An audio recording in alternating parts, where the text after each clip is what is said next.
Hello, everybody. Welcome to another installment of Show to Be with Mike G, the show of life, the show of whiskey, the show of New York, the emergence and renaissance of cocktail culture in our modern era. Today's guest is the amazing author, whiskey aficionado, and senior drinks and food editor at the Daily Beast, Mr. Noah Rothbaum. We sat down and chatted during South by Southwest this year. He was doing a bourbon and barbecue class with Mr. Ed Lee. Sounds like an amazing class. I wish I was there. And he talks a bit about it and how Texas laws, damn it, they just don't give you the bourbon when you're looking for it. So I hope you guys enjoy this great chat with the decorated author and really lovely whiskey fan himself, Mr. Noah Rothbaum.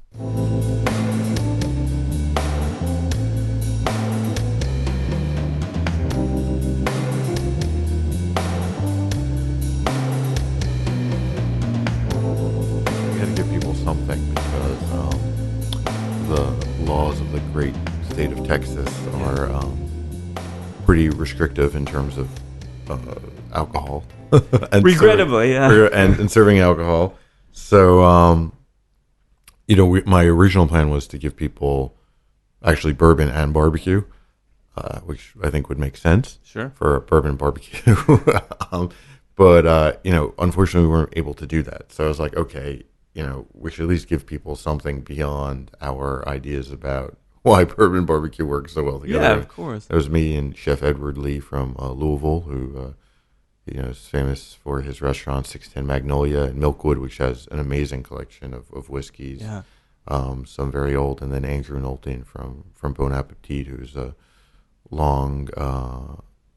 long-serving member of that magazine. I think probably the longest-serving member, and then also big for years now. For years, I mean, Iron he's been Chef there. Panel. That's when I first remember him. He's literally been there for. I think he literally has been there longer than anybody else, and is really, we met, at all types of usually liquor events, and he's a big fan of whiskey and cocktails. So there's definitely a lively discussion, but we definitely, we went towards sort of at the end, some of these whiskeys that people don't hear about. That you can still find, whether it's, it's encouraging people to find stuff that's bottled in bond, it's obviously Evan Hill, man, all the way. Hill, I mean, anytime you really see bottled in bond on a label, I mean, that was the gold standard, right? I mean, like 100 proof, that was what people looked for, right? Mm-hmm. And you can still find it, but weirdly, those bottles, if anything, are underpriced now. Oh, so totally. Can you give me one that you find to be particularly valuable, if you will? Well, I mean, I think some of it's sort of hard. There's a lot, right? There are a lot of that, and to be honest, they're sort of hard to find. You know what I mean? Like, because it's not. So it's one of those things where if you see it, buy it. And then there's a Rittenhouse Rye. Obviously outside of bourbon, but it's an amazing buy. I mean, I think when I first tasted it was $14 a bottle. About whatever it was 15 years ago. The workhorse. Yeah, and now it's now I think gone up to like 20 something, but it's it's won every award. People love it. That's sort of my one of my measuring sticks. That's my measurement stick compared to a new rye comes out. It's like, is it as good as written? Well, it is. It's the template. Like, yeah, and it's like one of the things. And this isn't a plug for Heaven Hill, although it is, but they're kind of, to me, the litmus, the benchmark, Like like the Henry McKenna. Yeah. We don't have to learn out too much about bourbon. That was actually one that Edward mentioned, was the Henry McKenna one. And also some of the, unfortunately, a lot of the great bourbon buys are really only available in Kentucky or neighboring states. And stuff that's like, $14 a bottle that like Heaven Hill or Beam or other bars don't sell in other parts of the country. Apparently, Old Fitz is just in Kentucky now too. Yeah, I was in a bar here in Austin and saw T.W. Samuels, like, and I was like, wow, like I haven't seen. There's a T.W. Samuels label in my book, The Art of American Whiskey, but very rarely do you see T.W. You see in the wild, right? Right. You see Bill Samuels, his family's, modern brand Maker's Mark all over. But the original T.W. Samuels, you don't really see that. Like, you don't see some of these real legacy brands, out, on bar shelves. It's, a lot of it is, back in the day, you had, brands making a lot of bourbon and rye, and they would label it under different names. Like the bottling room, a lot of these distilleries had all types of different labels, which they would put on for different markets.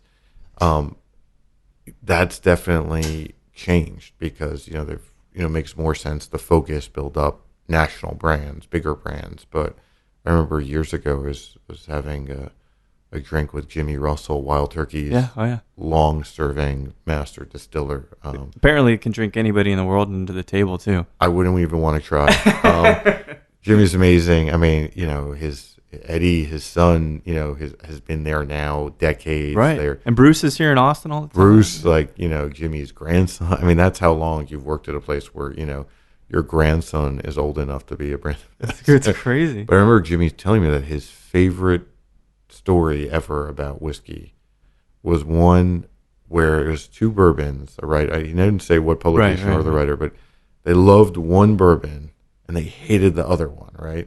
And Jimmy thought it was the best article ever because he knew that the whiskey in both bottles was the same. Oh, my God. And I was like, this is every writer's worst nightmare. Yeah. But, to him, he was tickled pink. He thought it was hilarious. It is funny. That they loved one and then liked the other one. But, do you think that, we'll talk about, there's so much to talk about because you have such a kind of this breadth of experience in writing and meeting people and stuff. Well, thank you. Yeah, absolutely. So bourbon is a lovely thing. It's very coveted. Obviously, it's like jazz for us in the States. If nothing else. An American invention, exactly. Cherished, long history. Sure, we have a romantic relationship with it. Absolutely. Writing and all of that. Sure. But it's become a very strange thing lately that people don't. Do you think, I'll put it this way, make it really simple. Do you think people really know what good bourbon is? Or do people tell them what good bourbon is? Man, it's a subjective thing, right? Yeah. Like, I always say, like, just because a bourbon or a wine or, rum or anything, a scotch, is more expensive. It doesn't mean that you're going to like it more, right? Right. I mean, it like what often you're paying for is warehousing and angel share and taxation, and maybe they're using some amazing wine barrel that costs $3,000 to finish the whiskey. And I mean, those are all justifiable costs to be passed along. Absolutely, yeah. Taxes are incredibly high for alcohol in America. Yeah. But does that actually mean that you're gonna like it more? No. I mean, that's just how it is. I mean, I just did I commissioned a story about Popeye's chicken, right? Hell yeah. You have all of these celebrity chefs who love Popeye's chicken. It's great. I mean, this is like they're literally I mean, we're talking about Popeye's the chain. Like this is some hipster, takeoff, but like literally the chain. Just because a whiskey is older doesn't mean that you're going to like it more than the younger one. I mean, I've tasted through countless flights from different distillers, and sometimes I like the older one. Sometimes I like one that's, the youngest one. Sometimes I like one that's... But that's a good thing. To just be open to it, right? Well, right. And I think the problem is that, as a country, we don't have that, experience and that confidence when we drink, right? I think I always say that we drink out of fear, right? I mean, like a lot of people, they're very worried about what they're drinking, what other people think about what they're drinking. Like really? I was hosting a party for the Daily Beast about a year ago in a bar in L.A., one of the Alex Day, Dave Kaplan projects. And this guy came up and he was like, I love margaritas, but I don't like the glass. Like I don't like as a man, I don't like the margaritas. And I was like, the aesthetic of it, he just feels like it's too effeminate, right? Or whatever it was. And I said, okay, well, you could always ask for them to put it in a tumbler, right? For sure. and B, if you really want, if you're worried about that, you could ask for your margarita to be made with mezcal, which, is very macho, absolutely. smoky, But I always tell people, like, what's, or people are like, as a man, I could never drink a red drink, which is absolutely ridiculous, right? Yeah. But, I mean, it's the stupidest thing you could hear, especially when you know that,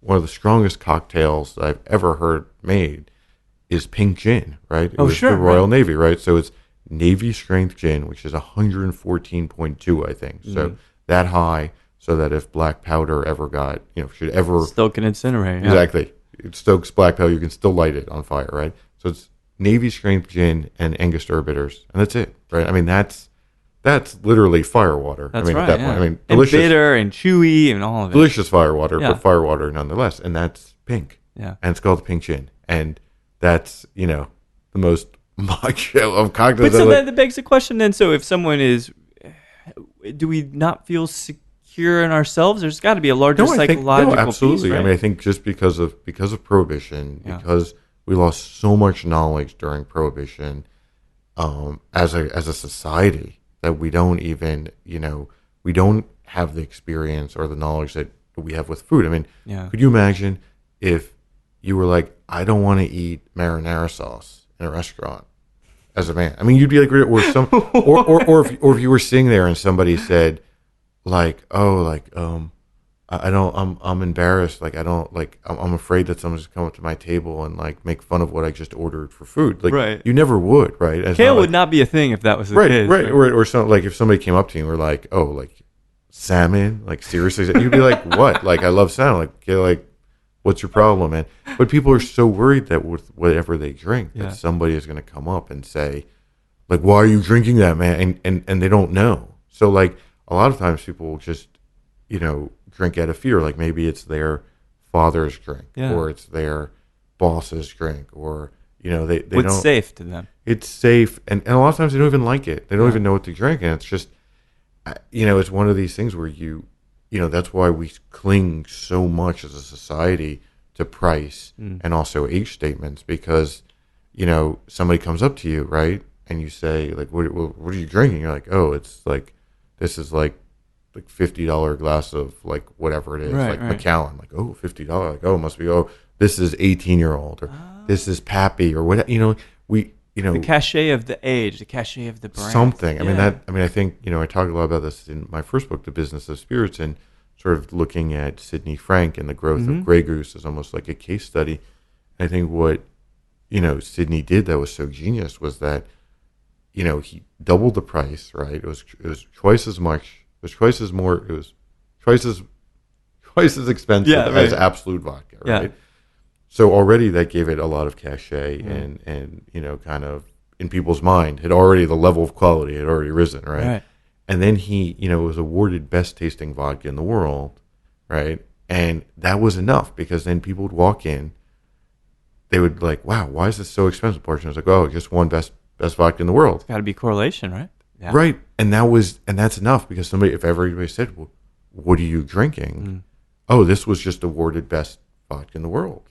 And that was enough. I mean, and for the first time, people felt like kind of savvy, they felt like they knew. It was the same thing with Yellowtail, right? Or $2 Chuck, I guess, like, it wasn't like, I had friends who would never, ever have bought $2 wine, right? I mean, it would have been like blasphemous. It would never have occurred to them to do that. But the idea was that, like, it wasn't just that it was cheap. I mean, sure, everybody loves bargain, but the whole idea was that there was this wine glut where $2 Chuck, was made with grapes that normally they would be sold for much more expensive, and that, like, because of this wine glut, they're able to buy these amazing grapes and use them, and that's why the price was so low. And it, like, for the first time ever, a lot of people felt like they knew about wine. Like, they felt like they could go to a party, put it on a table. People were like, what is this thing? They could tell that story. And for the first time in their life, they weren't shrinking from the wine list. You know what I mean? Like, they felt like they could own it, like, empowered. And I think we so, in this industry, so take for granted the fact that so many people are still confused, like, still looking for any kind of handhold to understand, like what to order, like what, like a lot of the questions like in yesterday's talk were, about like trying to figure out what different whiskeys taste like. I mean, I think, we were talking, before a little bit about Bernie Lubbers, the brand ambassador now for Heaven Hill and used to work for Jim Beam. We had done a story. I'd done a story with him years ago where, we were once having lunch and he said, my trick at like, Whiskey Fest or Whiskey Live or anything says, like I can almost without fail predict what bourbon somebody likes. I was like, what are you talking about? I was like, he's like, well, it works like this. Somebody comes up, right? And I say, what's your favorite bourbon? And they're like, oh, whatever. They name one bourbon. And it's like, oh, so you also like, X, Y, and Z. Right. And they're like, yes. Like, how did you, like, what? Like, they're totally freaked out, right? Yeah.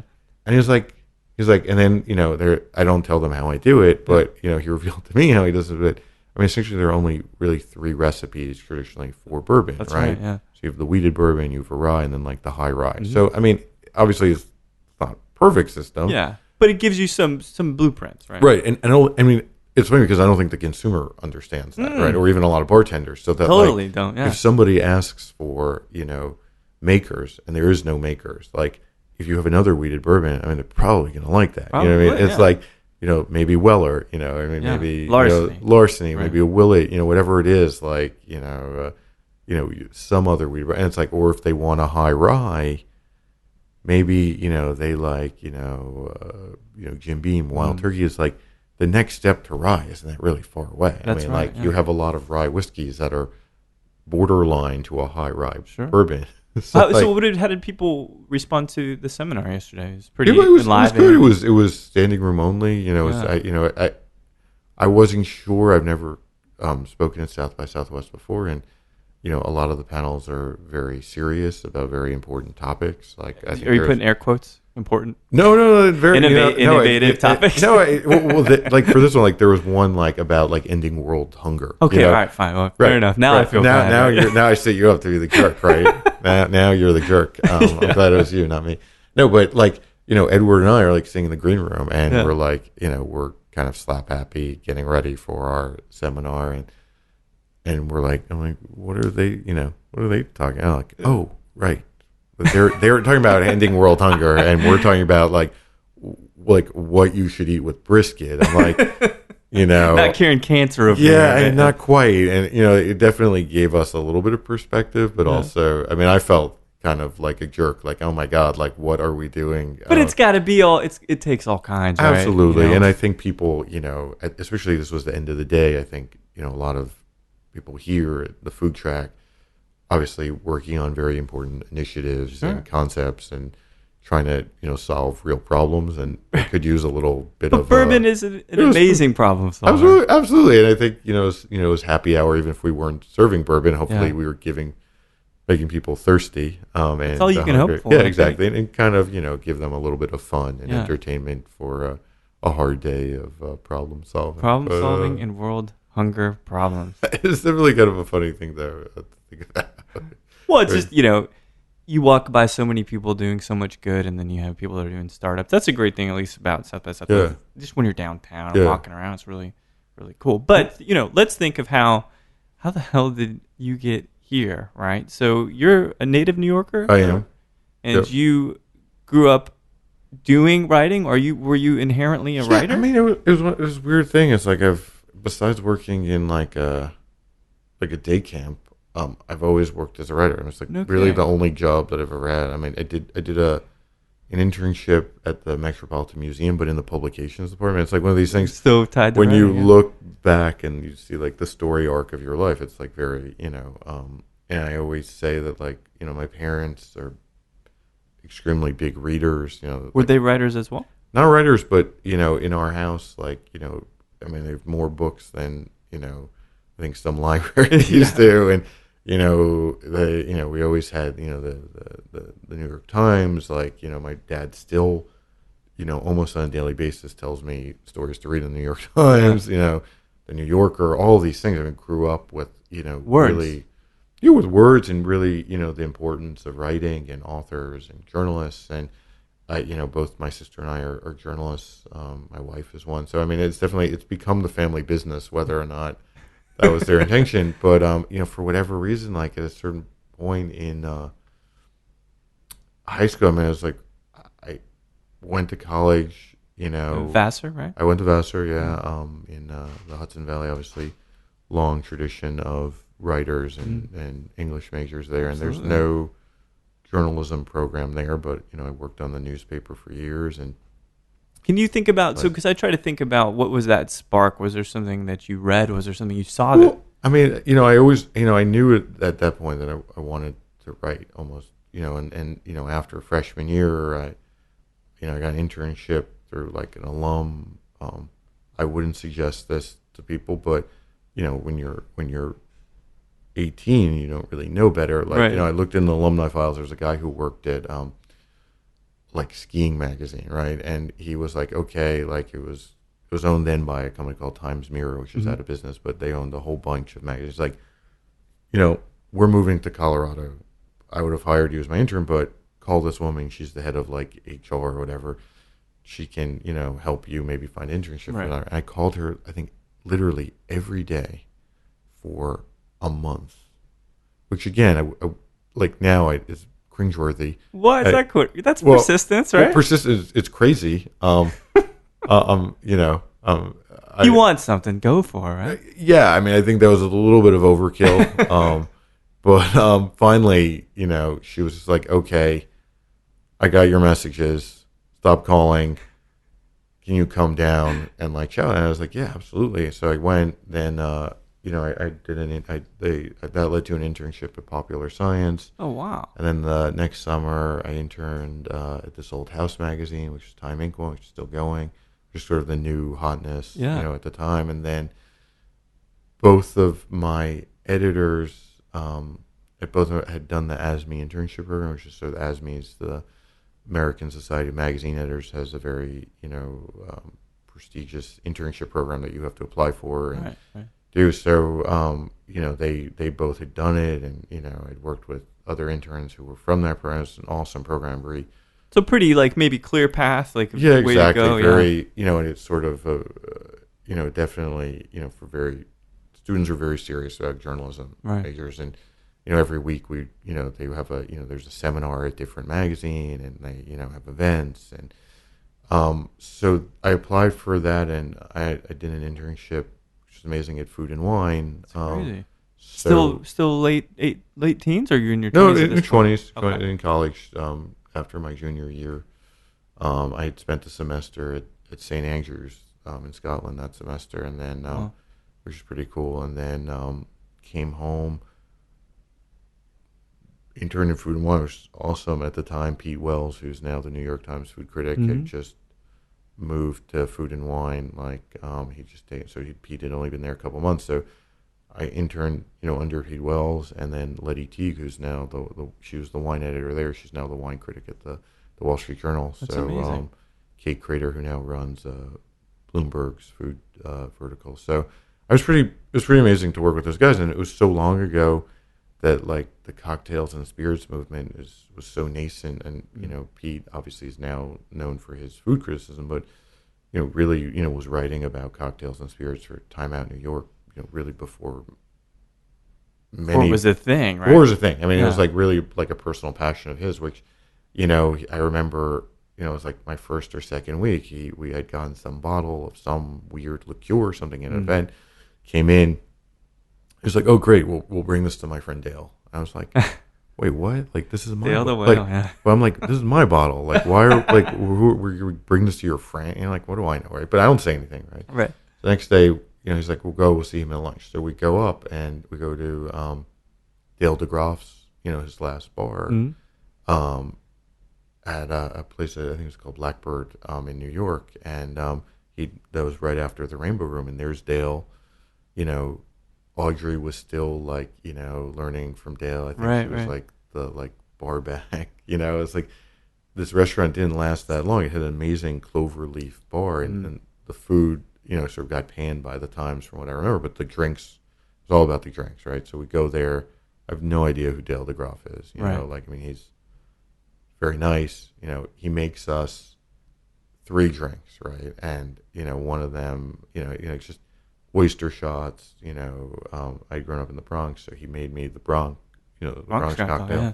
Never heard of it. I mean, the third one I don't even remember at that point, right? But those really probably my first real cocktail that I was wow. Because when you talk about the topics that you wrote about, right? Yeah. So science, right? Which makes some sense. And if you think about it, all this stuff kind of comes together. Sure. But had you had a favorite at that point, like a place you were really going to dive into, or was just whatever opportunity? It was a weird thing. I mean, people, when they find out what I do, they always assume that my parents are heavy drinkers, which is far from the truth, right? They always ask, "Are you a drunk?" Which obviously is are offensive. You a drunk? That's a horrible thing to ask. Or they'll say and I'm like, no, yeah. And I don't, if I was, I don't think I could, my You're career pretty probably productive. Right. My career, I would not be, I wouldn't be able to write as much as I do, and my career probably would have ended, a decade ago. That's right. And then they'll be like, oh, I get it. Okay, your parents, they're drunk. So I'm like, what? No. Why? Right. I'm like, well, okay, now that's even more offensive. Yeah, but but it's my parents, they probably drink more now because of what I do. They're probably interested, right? Because it's, obviously there's also more stuff to drink now, but yeah, they weren't. I mean, it wasn't. I remember the stuff in their liquor cabinet. There's probably stuff that's still in their liquor cabinet that from my childhood. My grandfather had a little bar in their living room, with bottles, but it wasn't. It was more that's what men of that generation had, sure. A little bar setup. But again, he liked whiskey, and I feel a lot of times our generation, it's not what your parents drank, but what your grandparents drank. So that's fair. Yeah. I mean, I wish that he died when I was fairly young, but if I sometimes I talk about it a lot with my my aunt, if he had if he could see what I do now, he'd love it. Be really proud. I'm sure. Oh yeah, absolutely. He loved restaurants and good whiskey, and but again, sort of the people who lived in the 50s and 60s. I mean, that was what you did. I mean, that Absolutely. was such a big part of working society. lunches, man. But, I still try to embrace that concept. But, so I mean, going back, I mean, that was really, I look back and I mean, it was really such a small industry at that point, right. where there so much of what we now have didn't exist. I mean, there weren't great cocktail bars in New York at the time. Nor great ingredients in a lot of places. I mean, there weren't great. I mean, there were a lot of the ingredients that we now have, Gary Regan. Literally, I kind of refuse to call Gary Gaz. I mean, I'm sorry, Gary. Gary's a far better name. Gary is just Gary. He's always gonna be Gary to me. That's and all. I love yeah. Gary, and that's it's now almost like my own nickname for him that I call him. Gary. Yeah. But I mean, he created orange bitters because he couldn't get them. I mean, all of the bitters that we have. I mean, you had Peychaud's and your Angostura, and that was about it. Right. Right. I mean, it wasn't. And I guess Fee Brothers too. But that's it's hard to get. You couldn't get in Texas for right. a long I mean, time, that's was also I mean, some of the stuff you just couldn't find.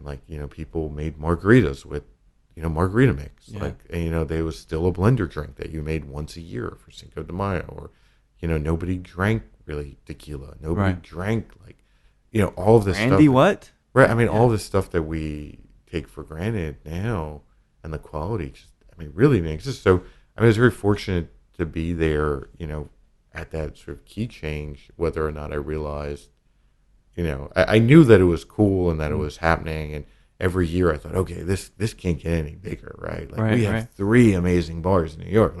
This can't, this is, then it'd be those people, who worked for, Julie Reiner or Audrey Saunders or Dale, you've all these disciples of these different, then their disciples had disciples Jim Meehan and, Sasha's Phil whole legacy Ward here in Texas. Yeah, and then Sasha, had his, obviously Milk and Honey opens and Angel Share, and you have all these very pioneering bars that then, beget other bars and other bartenders who go around the world. And London at the same time is also, Dick Bradsell and others there, and really kind of rediscovering cocktails. Since the coasts are always places where culture kind of promulgates from, right? Sure. So do you think that the modern cocktail renaissance could have happened anywhere else, or did it have to happen in New York, as a guy who knows New York. I almost feel like it couldn't have happened anywhere else. It couldn't have started. It's a good. I'll say what I'll say now is that like I think the revolution now is in between the coasts, right? That's right, So it's hard to go, to Milwaukee, or I was in Madison, Wisconsin a couple of years ago, and they have like a speakeasy. There's a spot. Right. Yeah, Exactly. I mean, like you can name any scene, and you can now get a great drink, just as you can now get a great farm to table meal, probably in most cities or all cities now. Like, you could definitely get a great drink in most places, and which is not to say that there weren't holdovers. There were bars. You could always find like a hotel bar probably in New York where at the Ritz Carlton, on Central Park South, there's a guy Murray, who's famous for his Manhattans. He doesn't have a recipe; he makes it depending upon what bourbon you choose or rye, and then he picks a vermouth and the ratio he does for you. But like. That was very rare. It was like, one cocktail here or there, or, you could find one holdover. But really, like, it didn't exist. I think why it happened in New York, like, obviously there are a lot of different influences in New York. You have all these different... Multicultural, for sure. Multicultural. You have all types of, people. But, look, if Dale DeGroff is really, in my mind, the father of the rebirth of the cocktail. Like, I mean, if and he, why he got into it was because Joe Baum, who was, the head of Restaurant Associates, which was the huge restaurant conglomerate in New York. They did, obviously the Rainbow Room, later Windows on the World, the New Yorker, which was this fancy restaurant at Newark Airport back in the day, the Forum of the 12 Caesars, La Fonda del Sol. I mean, all these amazing restaurants that nobody really talks about anymore. Yeah, or got lost in history in a way. Joe Baum was like amazing. I mean, Mimi Sheridan, the former New York Times food critic, who's now 91, writes a column for me at The Beast. Cool. And I had her. She had worked with Joe a little bit at the Four Seasons when they opened that, and I was like when the Four Seasons closed, I had, I asked Mimi to write a story about Joe Baum and how he changed how New Yorkers eat.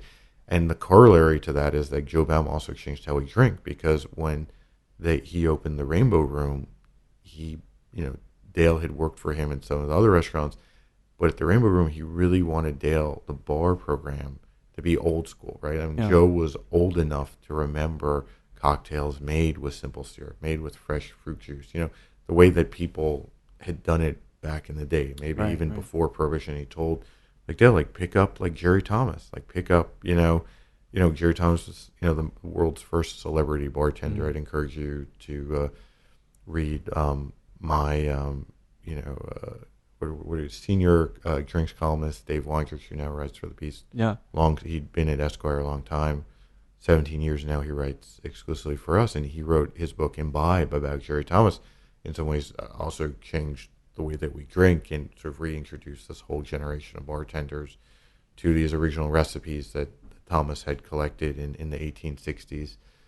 But those ideas, like, that's what Dale had to rediscover and also teach himself all these old techniques, figure out how cocktails were made without mixes and shortcuts and all the things that he was on a journey, right? Like, because someone's got to bring it. Someone's got to bring the first guy that brings lotus root or something to right, the first guy to look at a lobster and be like, I think we can eat that, or look at an agave plant and say, in the middle of that, I think this forbidding plant, there's creating something. A settlement. If you I think mean, about it.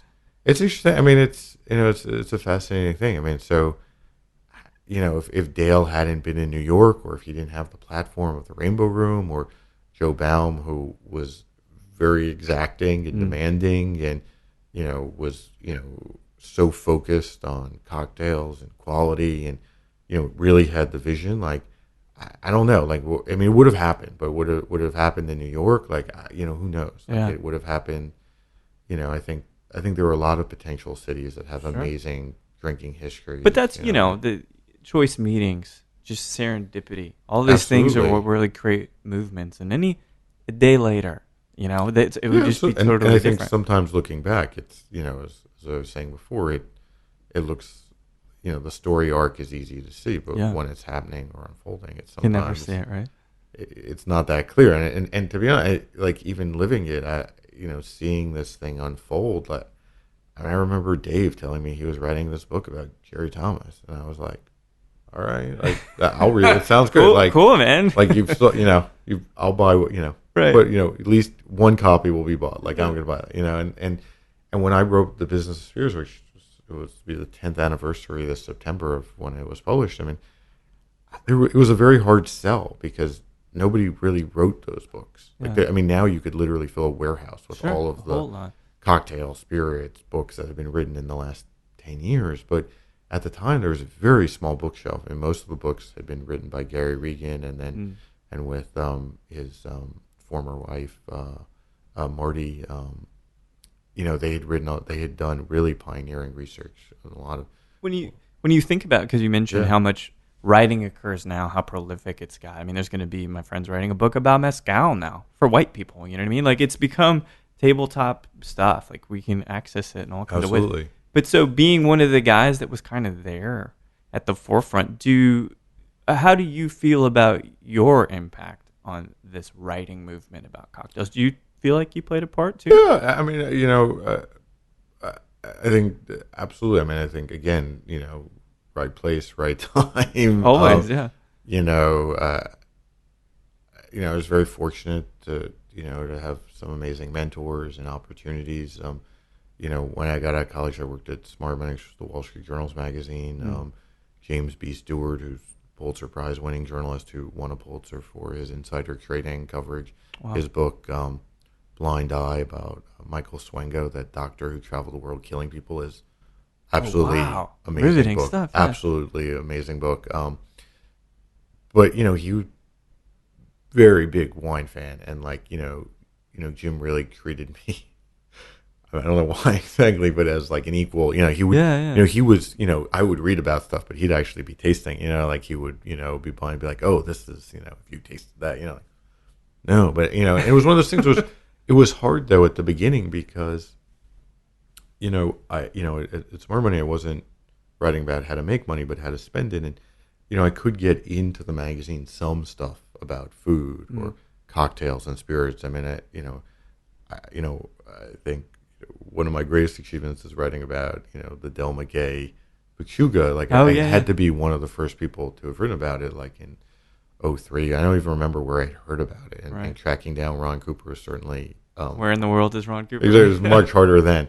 But it was hard. It was hard. No, I mean, magazines would publish a story for St. Patrick's Day or maybe Cinco de Mayo or around the holidays, and I always like to say, like, I remember around that time Finlandia introduced Finlandia Mango, right? Oh, yeah. At like the China Club, and it was like literally the one event like that month or every, and it was like me and Dave and Gary Regan and Paul Pack. I mean, like literally Jeffrey Lindemuth might have been there. Like everybody who wrote about drinks in one room could was fit in one room, right? Could fit in one room, was all there because that was like, wow, like something new is coming out. Like and you couldn't even get all those folks in one room, and like nobody's travel schedule, like except for maybe Tales of the Cocktail. Right. Like you couldn't even get them in one room anymore. But that's how small it was, and that's how like kind of sleepy it was. Yeah. I mean, I find it very hard to believe that most of those people turn out for a mango vodka launch now. Different deal now, yeah.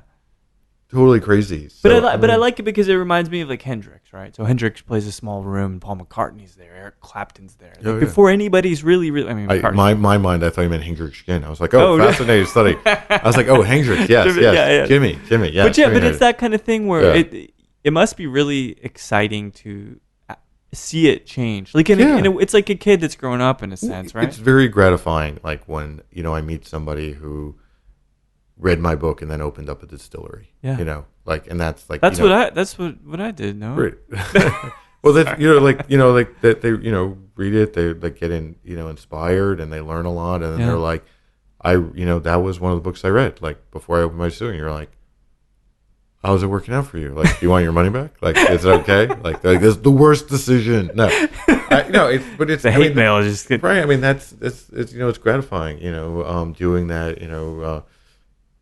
It's always as a journalist, like or artist, whatever it is, you want to create. You obviously want people to read your writing Right. and have an effect, but like it's always like you have to kind of forget about that, like when you're doing it, because otherwise you can never do it. So you just it's both gratifying and also terrifying when like you realize like that your writing has had a real effect, Right. like, and has led to life-changing decisions that somebody has made. You just have to forget that you just do it and then put it Right. out there, right? And then eventually something will But affect it. it's one. I mean, it was in some ways it was too ahead of its curve. It was there were literally like very small bookshelf.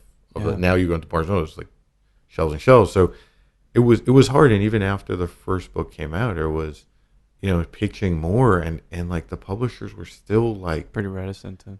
and they were like didn't really understand, and like even the business spirits like that they didn't know where to put the book, like in the bookstore. Right. Like, should it be in the business section?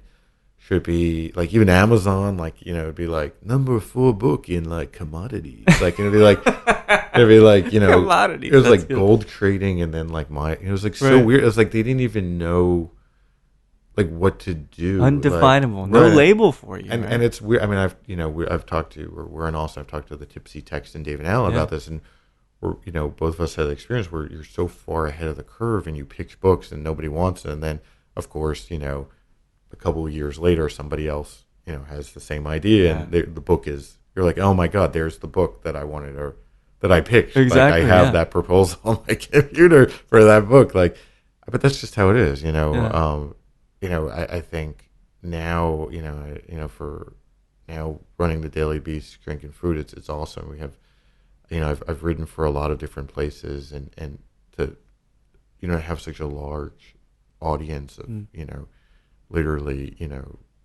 over like, I think it's roughly around 22, 23 million uniques per month. That's It's such incredible. a huge number of people who are so interested.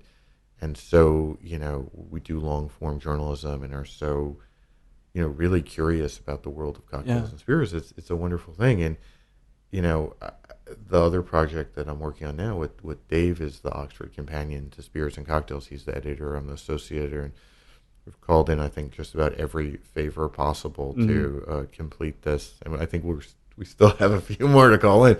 I mean, it'll literally be the definitive reference text for this, and I think part of it is that Dave's just tired of people calling him night and day, so he can just say, buy the book, it's in there. Like, it's all in there. It's all in there. Like, stop harassing me.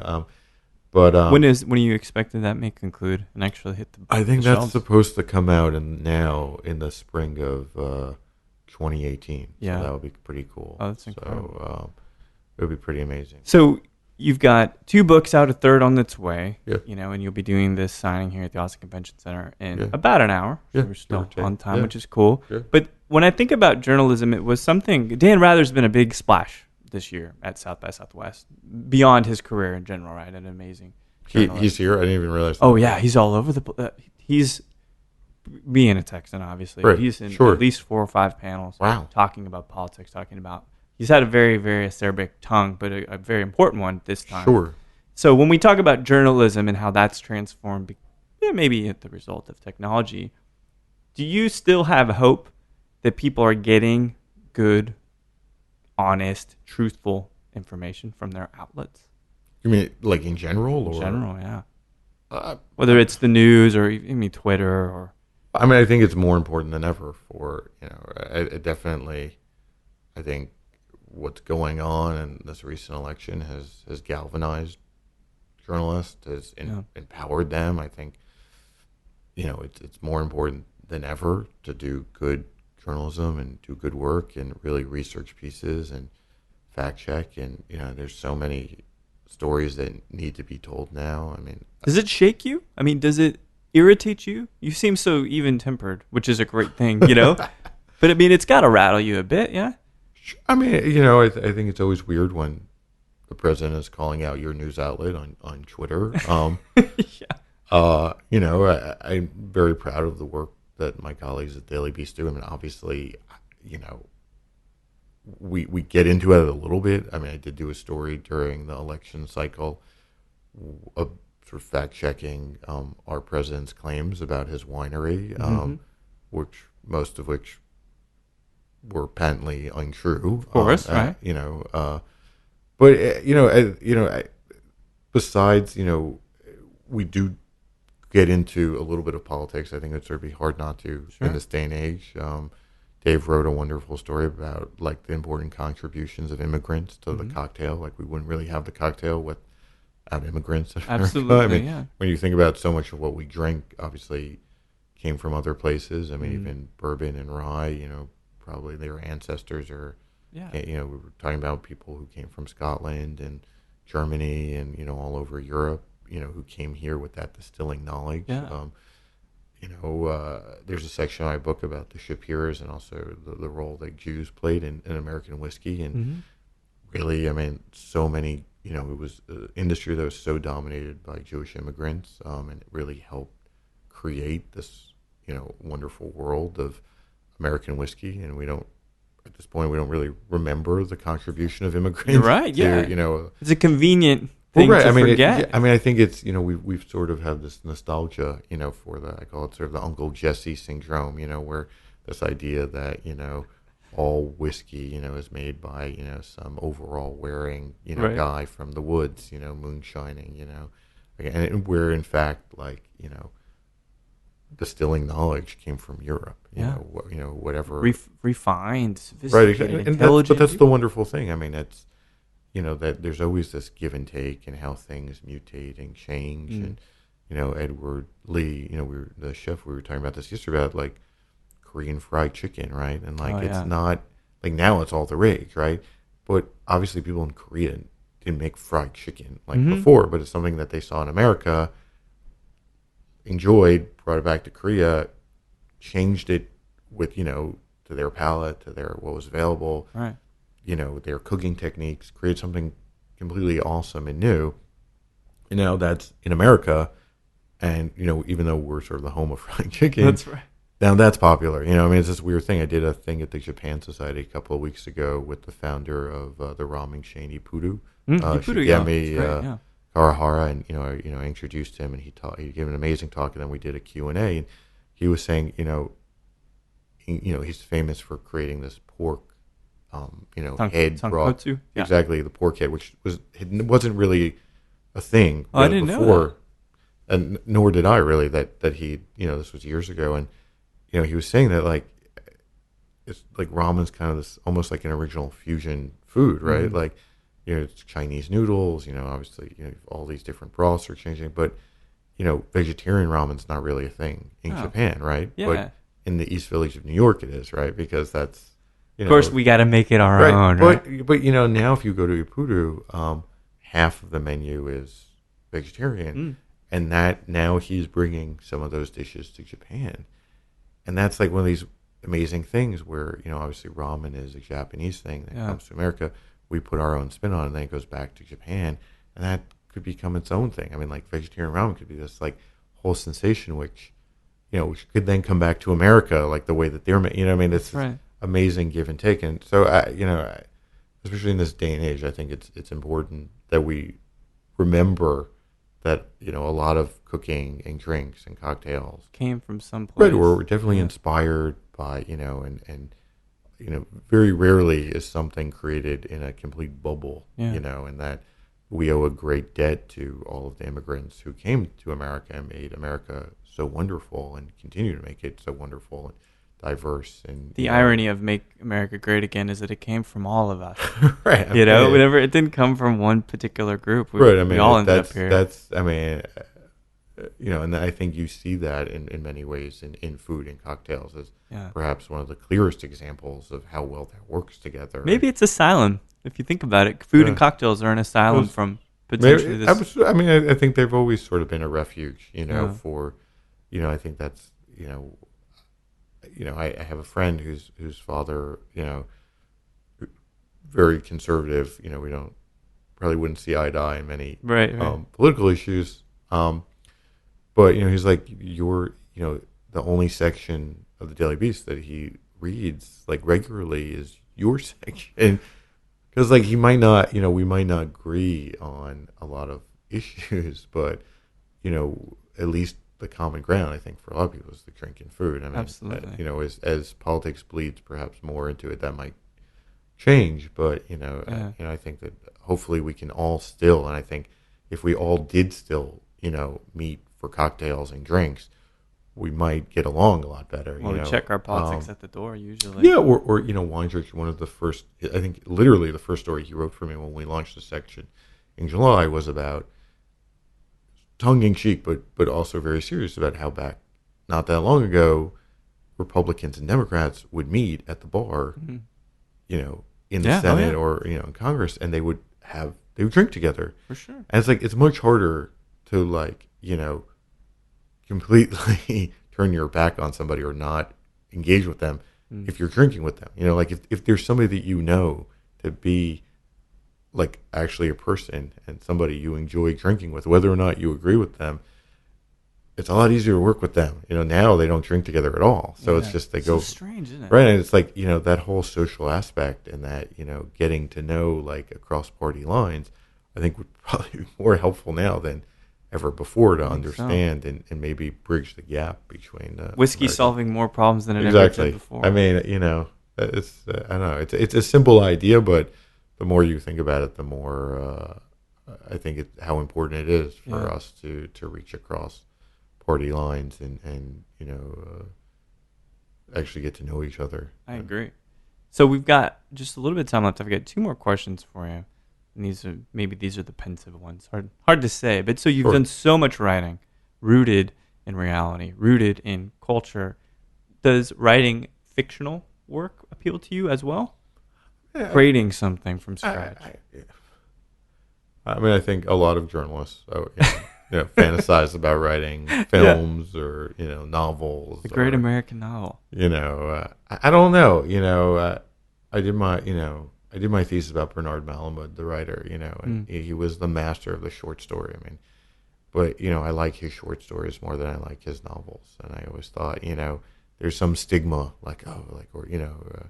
Raymond Carver or whatever. You have all these things where people were like, "Oh, you just write short story." It's like, no, like that's amazing. It's like right. So it's like I think it's all all journalists. Like there's always this idea that we're gonna turn around and crank out the next we're gonna be the next Hemingway or the next Fitzgerald. That's right.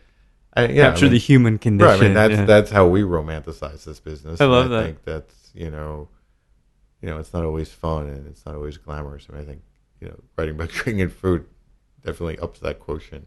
But there's still a lot of drudgery and transcription and grunt work. But that I think I would lie if I said I hadn't thought about doing it. But I don't. It's not something that I do. Not in the near. Yeah, I mean, it's just it's. I think it's sometimes hard to even it's hard to get done everything that I need to do now. To be honest. Well, so when we think about, there's so many different things you've seen, so many places you've been, so many things you've written about. The last question I have for you, and this kind of become a staple for people I've chatted with, but you are, let's say, anywhere in the world enjoying whatever kind of whiskey that you want, right? And you can sit there and have a conversation with anybody, living or deceased. Who might you want to spend a good chunk of time with? As you said, just kind of being people and just getting to know. Wow. I mean, I always, unfortunately, like when I wrote The Business of Spirits, like Sidney Frank just died. Like that would be a pretty amazing person to drink with, sit down, have a cocktail with him. I mean, he saw everything. I mean, he was running Shenley for years. There's the largest liquor company, in America at the time or in the world, sort of the Diageo time. I think he would be a fascinating person. I.W. Bernheim, would be amazing, to see, even, getting to spend, time with Elmer T. Lee or, some of those people. I mean, when I started writing about this, I would see Booker know around. I mean, I've gotten to know Fred, pretty well, over the years and spend time with him. And, I got to spend, a good amount of time with Parker Beam. Wish I'd spend more time. But, people like, I think, now we kind of appreciate people, who've accomplished that much. But, I mean, not that long ago, they certainly didn't get the respect or, the attention that they deserved. But so, it's always sort of a running joke with a lot of the people who work for the different whiskey companies that they would always put me next to the distiller at the dinner. Like a lot of the journalists would like totally bored and like wanted to talk, to their friends or, have a good time. But they were like, we'll put Noah next to the distiller. Like, I always have like, a million questions for them and just pick their brain. You always learn. I mean, I think, it's one of these things every time, I sit down with any of these people or somebody like Dale DeGroff or, you're like, oh, what is he going to tell me about bourbon? You're like, your mind is blown. There's always something that you didn't think about. And you're like, how did I never think about that? Like, how did that never occur to me? Like, and it's unlike, it's sort of hard to estimate how much you don't know. Like, that's the best part. Yes, but I mean, I remember walking around the distillery in Scotland with Charlie McLean, who's, I don't know, wrote probably now a dozen books about Scotch. I mean, he's one of the, depending on which writers you like, the number 1 or 2 or 3 Scotch writer in the world. And there's Charlie with his, little notebook out, furiously taking notes as we're, going around these distilleries and asking a ton of questions. And I'm like, I mean, this is Charlie McLean. Like, if he, if he still doesn't know everything, then surely I do not know everything. No one does. And I'm glad that, I'm glad we get to spend some time to kind of get to know your story. Sure. And I'm glad you're in town, man. I'm glad that we got connected, and it's good to chat with you. And I think you just have a lust for knowledge, a lust for life, and you never stop learning. So we'll get you to the convention center to be a superstar in your own right. So no, it's been a pleasure, man. Thanks so much for chatting. Thank you. Well, there we have it. The senior food and drinks editor for the Daily Beast has the upcoming Oxford Companion to Cocktails and Spirits book coming out in 2018 and has written about the spirits business, whiskey, and so many other things. It's great to sit down with Mr. Noah Rothbaum and peek into what it was like as this cocktail scene emerged in New York. All of the players, and as Noah kind of illustrates, a single night in which all of the main masterminds that kind of drove this cocktail renaissance were in the same room. It's something that can never happen again. In a sense, it's like new wave. In a sense, it's like grunge.